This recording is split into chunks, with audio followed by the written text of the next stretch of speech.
It's always a pleasure to be here as a highlight to present to you guys. I focus on immunotherapy, and I have a particular focus on prostate cancer. So my goal for this talk is to really equip you guys with some basic knowledge to know what's out there for prostate immunotherapy, how does it work, and what is coming. The only relevant disclosure is I have performed some clinical trials for one of the immunotherapies I'll be talking about. This is from Merck. So what is immunotherapy? Immunotherapy is a pretty broad term. It's basically any approach where we're trying to use your own immune system in your body to both find your cancer and to kill it. So a couple points I would make is that one, this is conceptually pretty different from the other cancer treatments you've heard about. For example, surgery to cut out the tumor or other methods to directly kill the cancer, whether it's radiation, hormonal therapy, chemotherapy. You might also ask, well, why would we go to this trouble? What's so special about the immune system? Well, I think we all kind of intuitively know the power of the immune system when it's appropriately stimulated. We know this based on its ability to fight off infections, right? So your immune system can be taught, it can be educated, it's smart, it can adapt. And if it's stimulated the right way, it can provide lifelong immunity. So I think these are very attractive properties for a cancer treatment. But I think it brings up another point, which is that you might have guessed your immune system didn't evolve to let us develop cancer treatments. Your immune system evolved to protect you against infections. So this slide, all this is trying to show is that to develop a successful immune-based therapy for cancer, it's taken more than a century of two things. One is just even understanding how our immune system works. And secondly, a lot of brave investigators doing clinical trials trying to tweak the immune system in the right way. And that has culminated in recent approvals of some of the immunotherapies I'll be talking about, which are Provenge, a vaccine, as well as immune checkpoint inhibitors. So, I have to start with some basic terminology. So it's going back to the textbook about what is the immune system. So your immune system is really a series of cells that it's not an organ in the traditional sense. These cells are distributed throughout your body. A lot of these cells are found in the blood and your tissues. And they have this complicated dance, which allows you to mount a successful immune response. I want to focus on two cell types, which we'll come back to. One is called a dendritic cell. What that is, it's kind of like a Hoover vacuum, and it actually picks up different targets from the environment. These targets are called antigens. So these are targets your immune system can see. So the dendritic cell picks these up, and it actually interacts with another cell called the T cells. The T cell are kind of the marching orders, the effectors in your blood, and these are the ones that actually do the killing. So you kind of need this interaction between these cells to successfully activate the T cells to recognize something and to kill it. To kind of put this in another perspective, there is this complicated interaction between your cancer and your immune system. So for a long time, we didn't actually know whether your immune system actually interacts with your cancer at all. Is there any sort of dialogue there? And I think we know this now.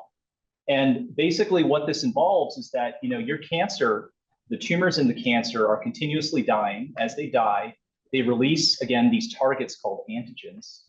Those dendritic cells sop it up, and then they try to stimulate your T cells to recognize those antigens. And if those T cells are successful, they'll go right back to the tumor and they'll start killing it.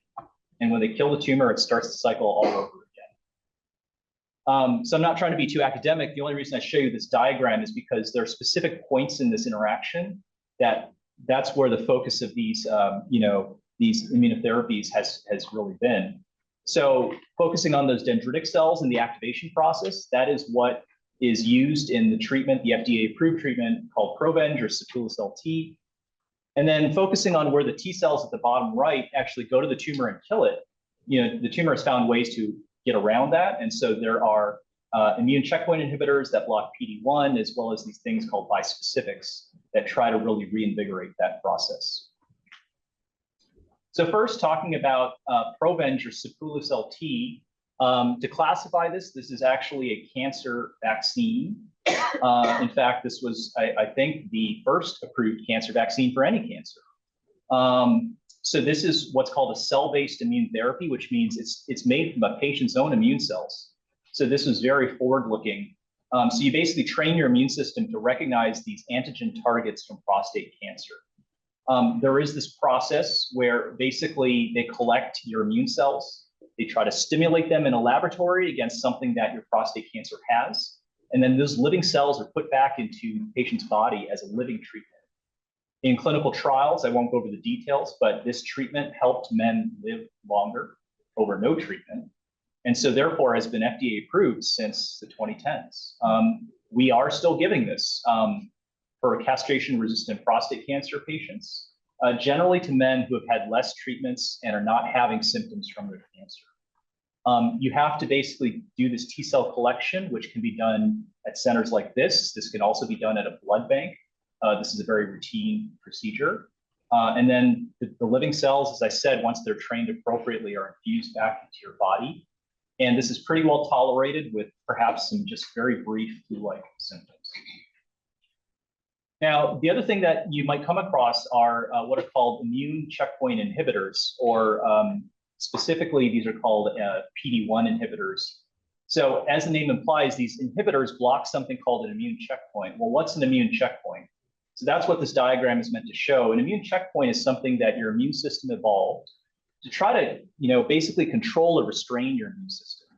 So these immune checkpoints basically strike a balance between turning on the immune system to control infections, but keeping your immune system from going haywire and attacking the normal parts of your body. That is called autoimmunity. So these targets basically kind of keep this balance in your immune system. So the main target you might hear about is an immune checkpoint called PD-1. And so basically, we developed antibodies to block PD-1. And by blocking PD-1, what happens to your T cells is they get turned back on. It takes the brakes off those T cells. Your body actually has T cells that have the capability of actually attacking your cancer, but they're restrained. So when we give this antibody, it removes the brakes. It allows the T cells to do the thing. Now, this mainly applies to men with prostate cancer who have a very particular genetic change. This is called microsatellite instability, or MSI. And I apologize for the terminology. Basically, what that means is that in some men with prostate cancer, they cannot fix their own genetic blueprint. So they make a lot of errors, and it turns out that your immune system can actually see and recognize those genetic errors. This is probably less than 10% of men with castration-resistant prostate cancer. So if you have this testing, and I think all of our patients at this point should be getting this kind of testing, this does kind of imply that you're going to respond to this PD-1 checkpoint inhibitor. And so this is an FDA-approved drug. Again, you have to have the genetic testing, either for MSI or something called high mutational burden, but it doesn't work for other prostate patients. I'm just going to briefly touch upon this, that if you did receive an anti-PD-1 checkpoint inhibitor, we hope it does good things against your cancer, but it can also lead to some deleterious side effects. So those T cells you activate can also attack your body, causing autoimmune side effects called IRAEs. And this person on the right, it's meant to show that pretty much any organ in your body can be affected by side effects if the T cells start attacking your body. So not every person who gets this drug has them. It can be 10% or up to a quarter, but it can attack your skin, it can attack your thyroid or other organs. We're actually pretty skilled at treating these side effects, but we still don't know who's going to get them ahead of time. My last slide is focusing, this is transitioning a bit to things that are a little experimental, but this is perhaps the closest to basically becoming a broader immunotherapy treatment. And Dr. Agarwal will have more to say about this. So this slide focuses on a drug called a bispecific T-cell engager. The drug does not have a name that rolls off the tongue. It's either called AMG 509 or xaluritamig. Basically what this is another way to try to get your T cells to address your cancer. The drug itself is like glue. It actually sticks your T cell directly to the prostate tumor. And that's kind of the on switch for these T cells to start killing. In an early trial, almost half of men with castration-resistant prostate cancer who had prior therapy had a lasting response to PSA to this drug. There are side effects from immune activation, and There is also can be some side effects with the muscle.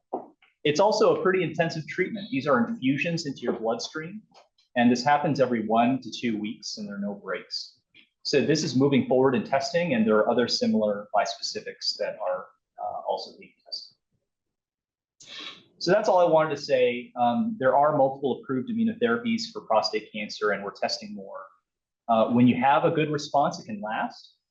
Some are really tailored to the individual patient. Or there is like some selection for specific types of patients who might benefit. And there are multiple other immunotherapies in testing for prostate cancer, both bispecifics and also CAR Ts. And definitely these treatments can have side effects, and I'm happy to tell you more.